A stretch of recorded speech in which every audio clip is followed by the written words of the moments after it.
I value my family, my faith, my friends, my community. I think I'd have to say ideas. My values are to stay in school, get good grades. I value human life. What you say and how you stick to what you say. My family. My own decisions, my own opinions, what I choose to do. Honesty and hard work. Integrity. My life. Personal thoughts, reflection. I value family above all.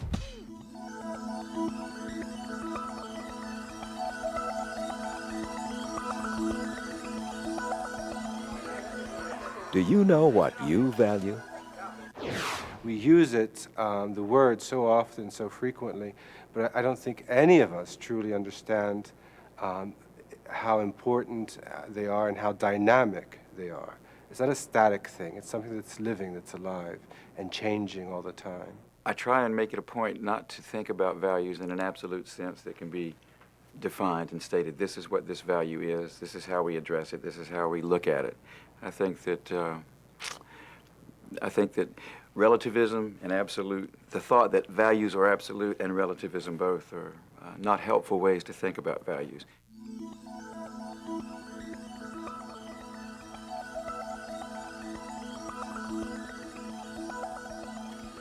The value of something is its worth, whether the worth is tangible or intangible. Just about everyone and everything has value or is valued.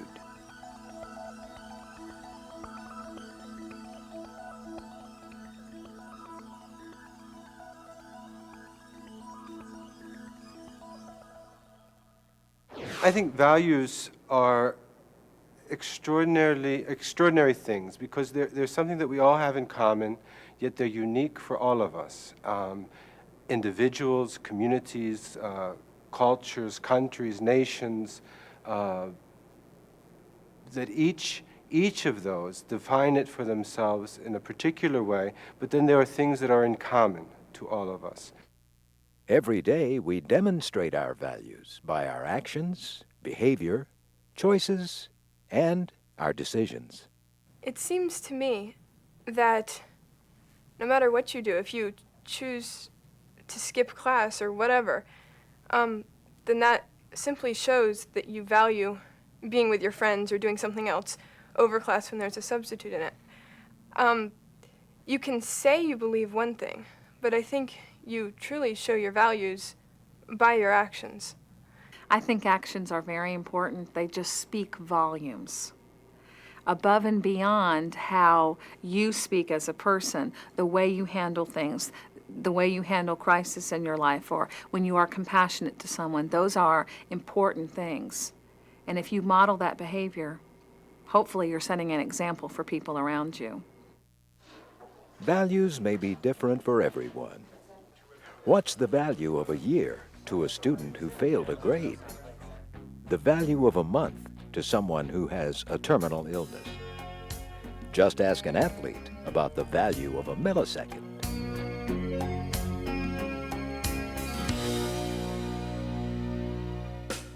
Hey, batter. Come on, pitch it in, right there, right in the middle. Strike three! You're out. No way, there's something wrong. You're either throwing it wrong or there's balls. Yeah, the strings are all torn up. No, Yeah, look. look Because at I that. play with my dog with this ball, right? Well, we can't play baseball with a ball that you use for your dog. Why not? Because if it a dog shoot it can all catch up. it, you should be able to catch it, and you should be able to hit it. Well, it ruins the way the ball flies through the sky. No, it Yeah, doesn't. it's Yes, very it dynamic. does. Whatever, Ooh, you guys, there's a that's ball. rude. What? No way. Well, can't we play baseball with it? You wouldn't want to play with a ball worth this much money. It's autographed. We're playing with a ball that I play with my dog with. This is autographed. That's your dog's ball. Well, this is very important, too. No, that's really worth a lot of money. Yeah. This It's a is worth a lot of collector's. value. Come on. Well, it's Between a my stupid dog ball and and I. it doesn't work right. It's Can't we just use old, this one? No way. It's We're not dirty. gonna knock Whatever, off the you guys. signature. This is important. This ball is important to my dog and I. I'm going to play ball with my dog. Fine. But we can't play ball with this ball either. Well, what are we going to do now? Nothing. Values are not always shared, but laws and rules usually apply to everyone.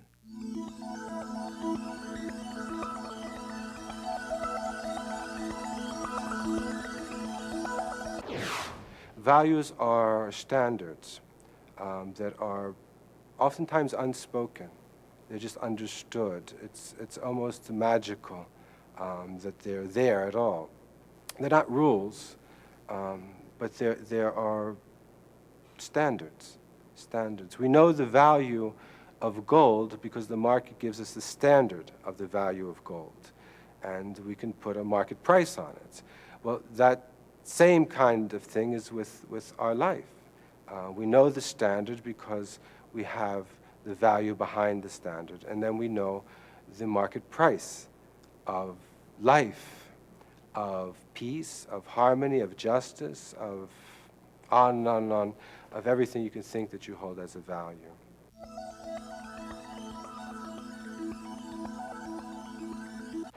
A value really isn't a value until it becomes tested, until there's a price that's paid for that value. And it doesn't really ever hold much meaning for an individual until you have paid something for it, whether it means losing someone's approval of your behavior or not making someone happy who you respect.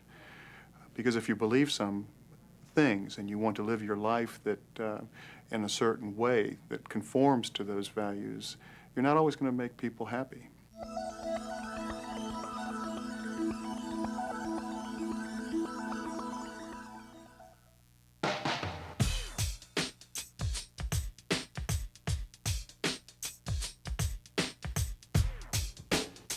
Did you ever stop to think that your values came from somewhere? Maybe you come in with some of them already, you know. But as you experience different things and have to evaluate so many different things, you start collecting the ones that work best for you. And I think that's kind of establishes your personal value system. You have your own set of values, and where they come from are from your experiences. And I used to find myself, oh, this is black and this is white, and never the twain shall meet. But now there's starting to be like a little gray area, you know, and I kind of like it that way, you know. And you can hold on to your values. You have to have values because that defines who you are, and they're important. But don't let them block you from experiencing other things in life. In school and church, from family and friends. Values come from people.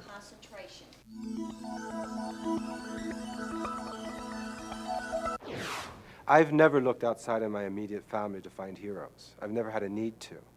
And I've been very fortunate to have really very strong personalities in my family, particularly my grandmother. My grandmother was an extraordinary person. My grandmother went back to work in a sewing factory when she was 70 years old to help me get through seminary. And you don't have to go very far to find a hero. Sometimes our values are influenced by the things we see and hear on television, in the movies, from music.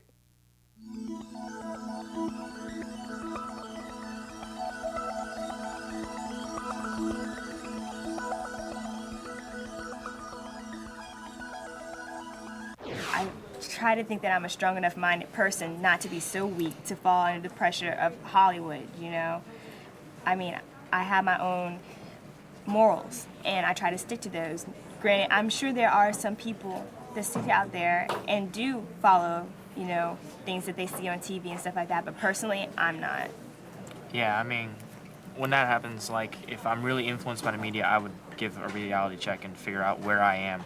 Because usually I'm not. I would take things lightly if it's coming from the media because you know they can twist things around. What about the influence of history? Your families? Many of the things we value come from our parents, grandparents, and other family members. My mother and I have always been really, really tight. And so that connection has always been a big factor in my life because she's a great person. She's very determined and very kind and loving. And that's one of the things that I want to give to my son. I mean, I want to be that kind of person for him. The values I've learned from my family mostly come from osmosis, sort of just by being around it, you kind of pick it up. There was never no one ever sits down and says, this is what you're going to believe, this is what you're going to do. Some values may come from where we live.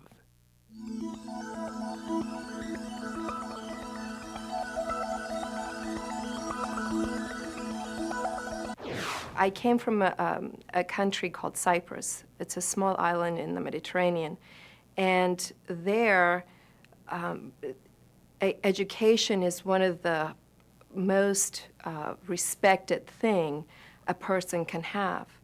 And when we came to this country, we came as refugees. Really, we didn't have anything. We lost our homes to an invading country that came and took a third of Cyprus.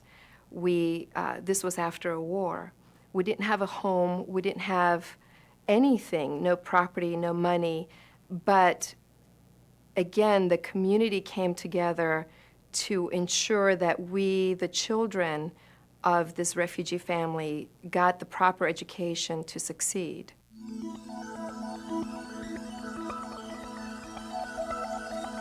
One of the few things that I could say with certainty for myself is that there are no absolute values and that they do change and they are malleable. And when parts of a writer that I like talks about things like moral thought is a spider web, and when you find certain parts of the spider web to be broken, you simply repair them and you cling on to the parts that are sturdy. And to say that morals are absolute, to say that values never change over time, is to say that the world operates from a point of fixed truth, and that's never the case. It's never the case. My values that I had 3 years ago have completely changed of what my values are now. 3 years ago, I was just like, flying off my rocker, the new experience, I'm in middle school, and the middle school that most of us went to, I didn't go to middle school with us, but both our middle schools were feeder schools into the school we are now, and they're away from our homes. So I came to the point where, well, my mom is about 30, 45 minutes away, I can do this, she won't ever find out about it, And then, you get older, and you're just like, man, that was stupid. A lot of people don't have really shifting values a lot. I mean, they're just like, wait a minute, since I'm with this group, I'm gonna have this value, and when I'm with this group, I'm gonna have this value. And I found that really wrong, But I agree that you should always improve upon your values. If you think that something you have not thought of before, and you realize that it's right, or morally right, or whatever, you should put that into your life, and that will always help you become a better person. I think surely values can change over time, but with me, it takes pretty valid proof and pretty strong proof to overturn values that I've had instilled in me since I was born. So, yeah, I think values can change, but it takes a pretty strong force to do that because of, the way society raises you is pretty much defines who you are. And it's kind of hard for you yourself to push that to the side and define things for yourself and kind of overlook society because we're social people. Honesty, truth, being kind and compassionate, having a sense of responsibility to yourself, to your family, to others, to your community, that to me does not change, no matter when or where you live.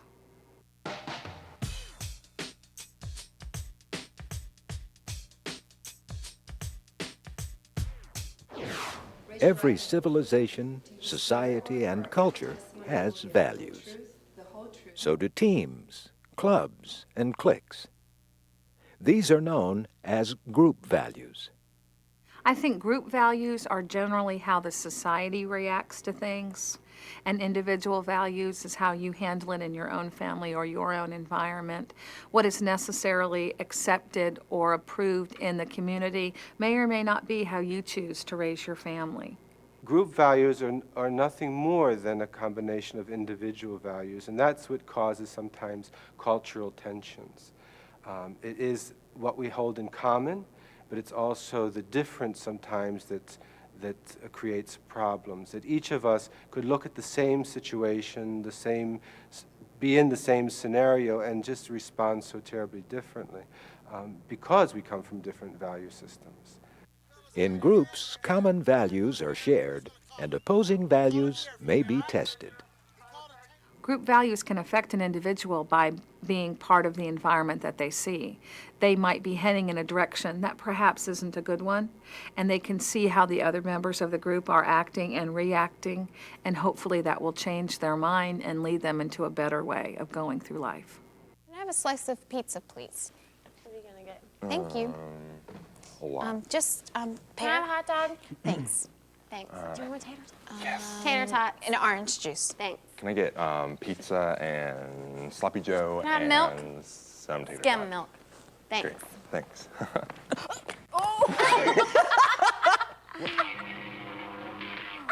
Are you okay? That was good. Damn. What did you do that for? What? Because it's funny. I didn't like that. That wasn't funny. You should apologize to her. I'm not apologizing to her. Why not? You tripped her. Are you okay? No, I'm not okay. Why don't What you are mind you your own laughing business? about? It's funny when people fall. Because that is my business when you're trying to hurt people. Man, you better get out of my face. Oh, fight! Yeah! Fight! Fight! No! Fight! Fight! That's not a good thing that they're fighting.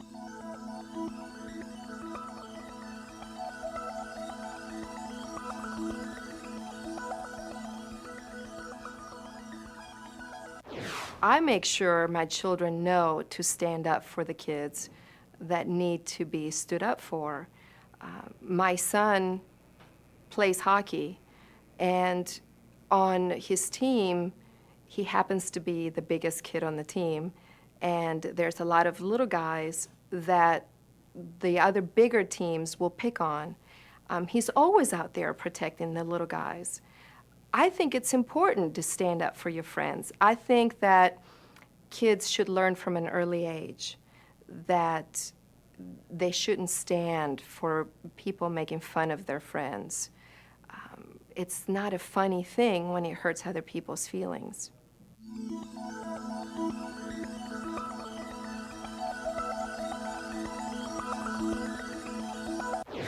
My earlier career, I was doing psychotherapy for a group home in Baltimore. And the clientele were all adolescents. They all had psychiatric backgrounds and a bit violent backgrounds as well. And I used to work on intake and primary diagnosis. And I'll never forget once when they brought in this 12-year-old little boy who was absolutely hysterical. They called me in because of his histrionics.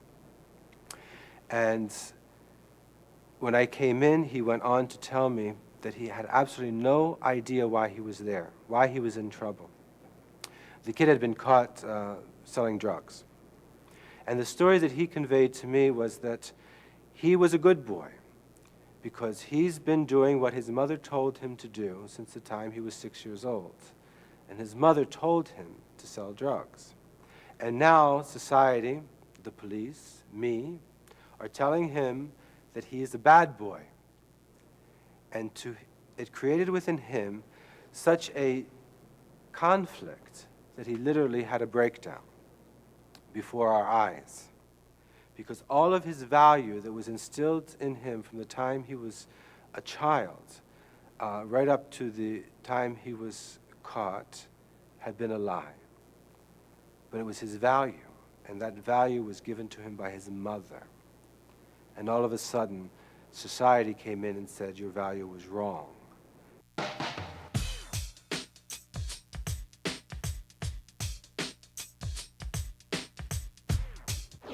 My parents and my family have raised me to really look at everything I say and believe, with the hope that I'm going to come back and say, well, what you believe is in fact the most sensible. Because of that, I guess I'm more used to questioning. And kind of in the teenage years, I think, kind of right where I am now, my friends are going through a lot of, well, why do we have to do this? Who says? That kind of thing. And actually, I think I pick up some of that. They certainly influence me. But I don't think I pick up nearly all of it, because just as they say, well, why? I say, well, let's think about this. Maybe there's a because. Let's face it, some values may change when your situation changes. After all, a sip of water can save your life in the desert. But how valuable is it when you're in the city? Wealth sometimes in itself can be a temptation to depart from what you might hold to be right and true. If people are in poverty or in particular need, they might find it more expedient not to hold onto their values in order to be able to feed their family or to be able to make advancements materially. Values themselves, I think, don't respect social status or wealth. Our individual values help define who we are. They determine the choices we make and the actions we take. I think when you talk about values and how you define them individually, it causes you to dig pretty deep in terms of what's most important to you. Values to me are the rules in which you live your life by. And that can be a broad variety of things for a variety of different people. So let's begin with the first that we're going to review today is the Chow dynasty. And then the Qin dynasty, and lastly the Han dynasty. As you know, those three with another three. Now, Michael, I didn't expect you to join in that behavior. I mean, such an example as being in the classroom when there's a substitute or whatnot and deciding whether or not to cut up. It's sort of a, it's implying that the values that you should have would be not to. But it's like, if you take kind of a big picture type of scheme, you've got your whole life, and even if you do such things now, there are certain core values that, or core, like, keys to a happy life, such as having a job that you enjoy, having, when you have a problem, run to your family as opposed to outside of your family, because then you're going to have a division eventually. And other things like that. And it's like, when you focus on that in the big picture, it doesn't really matter what you're doing on the small scheme, it's, so deciding whether or not on such a small scale, it's values are underneath and are more transcendent than just that. If I may, I disagree. It seems to me that every little thing you do is in some way influences who you are. And if you say, well, last time I didn't skip, there's no reason I need to this time, or even not consciously thinking of that, but setting a precedent for yourself, you reaffirm whatever values you've chosen by repeating a similar decision on each new occasion. So the little things do count to me.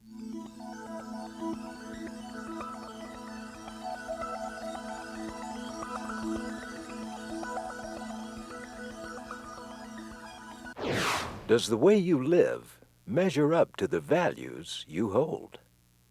Not just in big moments, but in the everyday.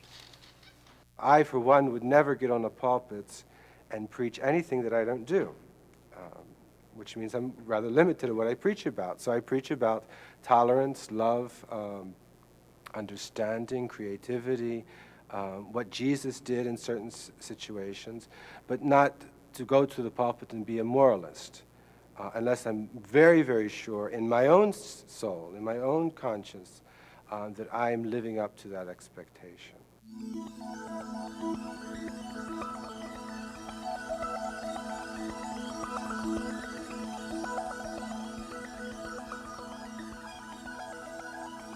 What about cheating? Would you do it?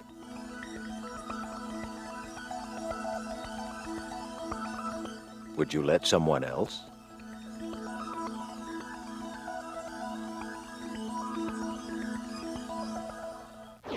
Character is something you earn. Values are something that are tested.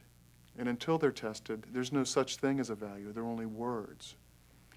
So that's why people talk in terms of hypocrisy, or people who are hypocrites, because they say they want to be something and yet they don't have the personal discipline, nor are they willing to pay the price to be what they say they want to be. I mean, there are people who seem to acquire a worldwide voice. And it seems like the more integrity they have, that they did it by just standing their ground and speaking their piece and speaking the truth. It wasn't anything in their ego, or they were trying to be famous, or they were going for, a mass media marketing campaign. It was just in a very subtle way. They stood their ground and spoke their truth. And there's been a lot of people like that. Nelson Mandela was one, and Martin Luther King was another. Every day, our actions say as much about who we are as our words do. Are your words and your actions saying the same thing? 5, 5, and 5, 15.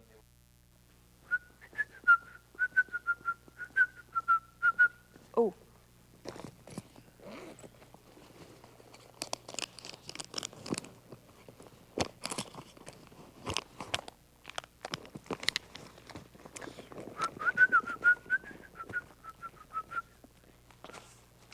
$20.